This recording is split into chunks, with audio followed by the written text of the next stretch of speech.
On the last episode of Onboard Lifestyle, I really can't remember much of the details because I'm pretty sure I slept through them, but I'm feeling so much better now, so let's just start the story there.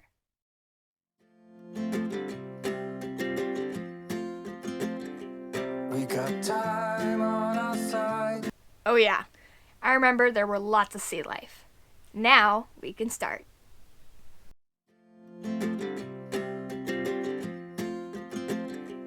We got time on our side. We're in a state of hope. I need you on my fire. I want you to know that every time you're away, I long for you so much I can find my way. We are now at anchor in Punta de Mita with, I don't know, about 20 other boats.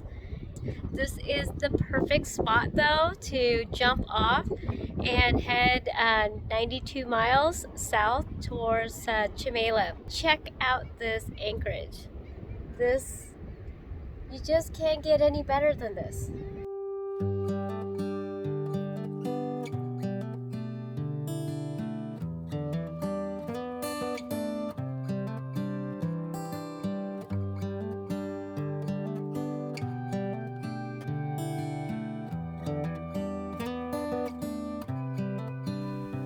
This stretch of the mainland coast can be treacherous, and sailors that frequent this cape all have their sea stories.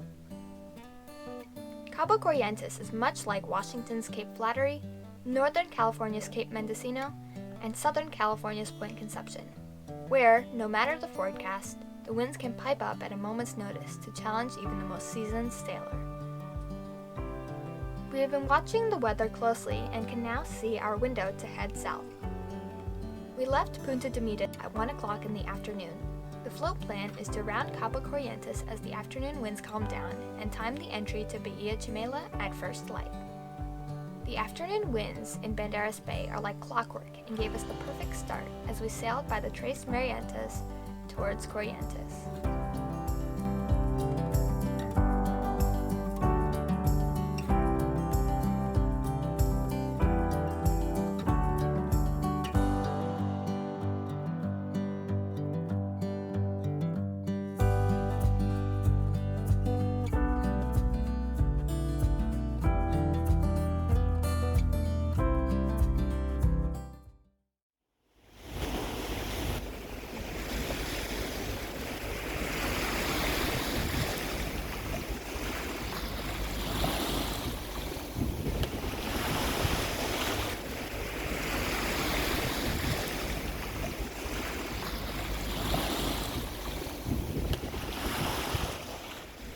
As we rounded the cape, the winds in Banderas Bay were calming, and Corrientes was just ramping up.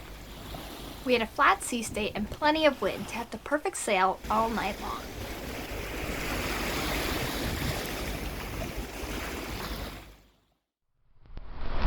This is my first shift. I'm halfway through it. It's about 9:30, and the wind is just starting to die off.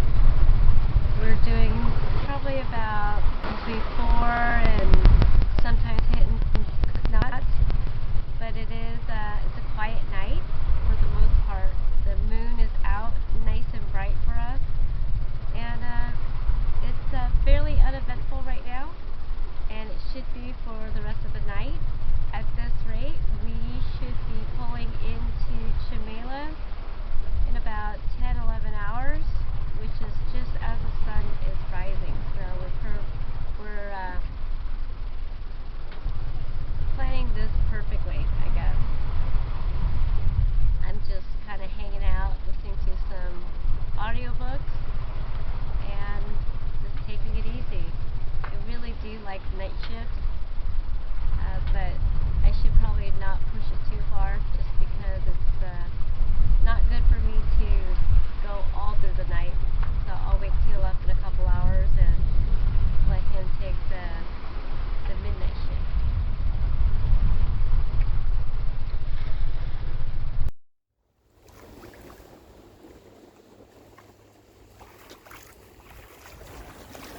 Well, we had a nice sail all night long.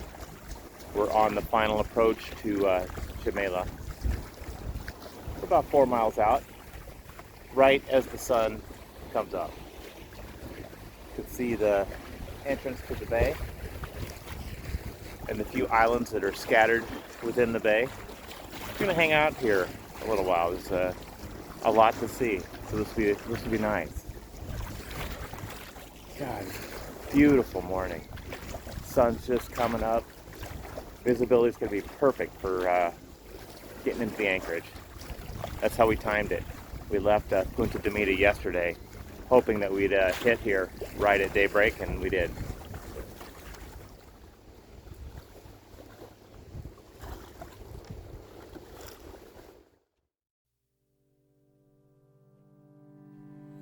I know it's nothing new, but it's so good to see you.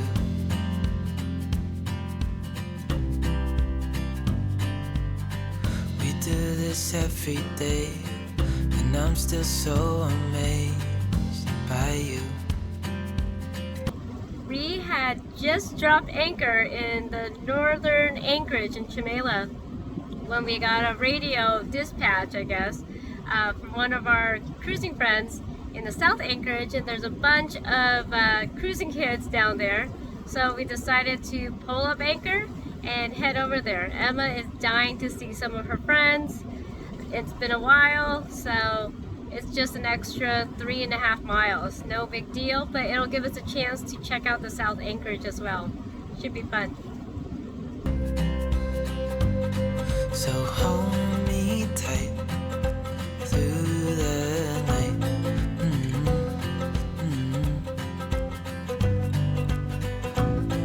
It's just us two, me and you.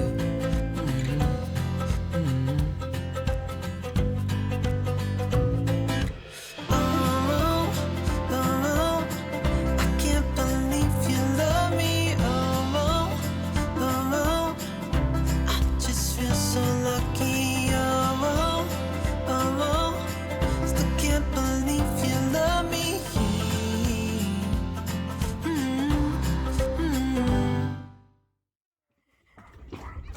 Where are you guys gonna go? We're just drifting around. It never ends. It's being more than friends. Yeah. You know I'm here to stay every single day. Yeah. The last time I've been around kids was in Cabo San Lucas, so it was definitely time for me to meet up with some friends again. As soon as I heard there were cruising kids in the anchorage, we didn't waste any time getting together. I had an awesome time catching up with Danica from Simplicity, who I haven't seen since Avalon, the boys from Arcuda, Thad, Kai, and Luca, who we met in Chicala, and I made a new friend, Amari from Serena. We went to the beach to have an impromptu bonfire with everyone in the anchorage, and my mom made an amazing meal that was packaged in foil so we could cook it on the open flame.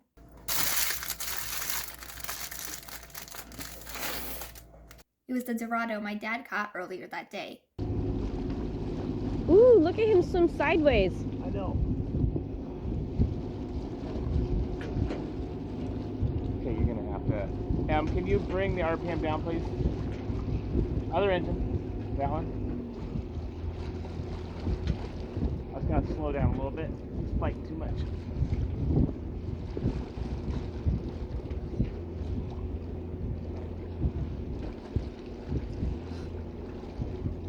Can't see what it is yet. Did he trick you in thinking he's small? Or maybe he is small and he's just smart. A fighter.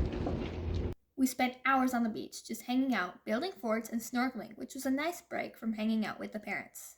They probably needed a break from us as well. The best part of all of this was watching the sunsets every night over our boats. We spent 3 awesome days in Isla San Pedro and Isla San Agustin, and would have stayed longer, but there were many more anchorages to explore, and we heard there were more cruising kids to meet up with in Tenacatita.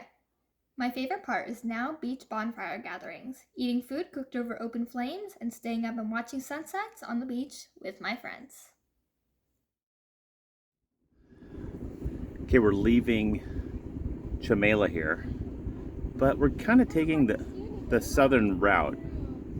It's not well documented on any charts.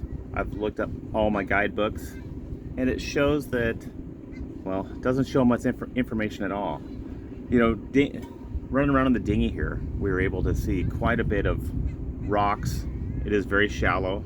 Right now I'm in 13 feet of water, but we're gonna just take it slow out of here. The girls are up on the foredeck, one on each hull, and they're watching for obstructions. We're looking at our sonar and just gonna take it slow here. Once we get past these islands, it should be 40 feet.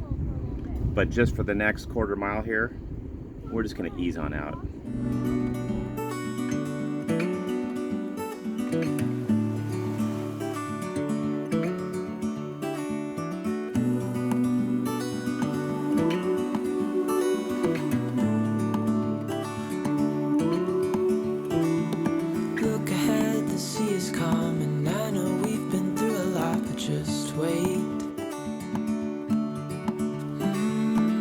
For better days to come and carry us like wind in our sails.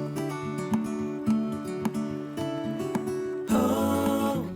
Okay, we're gradually getting deeper, but we're cutting between two islands. It looks like a fairly narrow channel. It's hard to say what's going to happen through here, but we're just taking it slow still.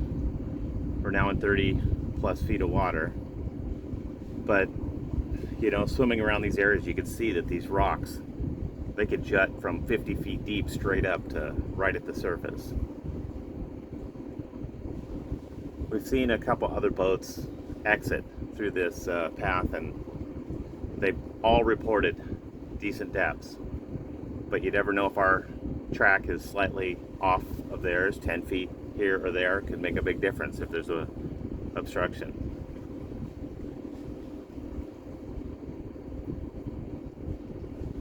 Still just chugging along at about 2 knots. We won't pull any sails till we have clear water in front of us. I can smell the shore, it's right in front of us if we just hold on tight. This vision that I saw is getting closer every dawn. We are dreamers of the shore.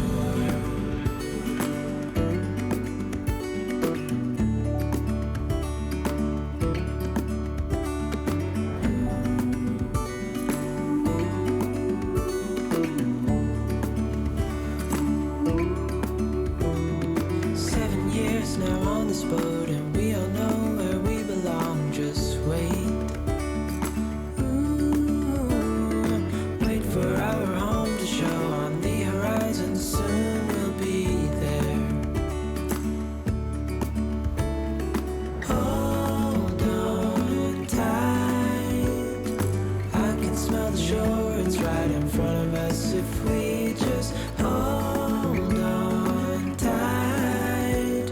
This vision that I saw is getting closer every dawn.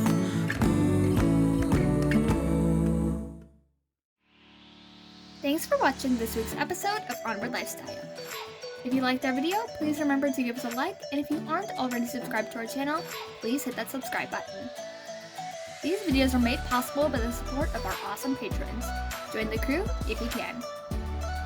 After all this time, I'm finally in an area with other cruising kids, and I'm excited to do some exploring with them. Come back next week to see what we find in Tenacatita. See you then!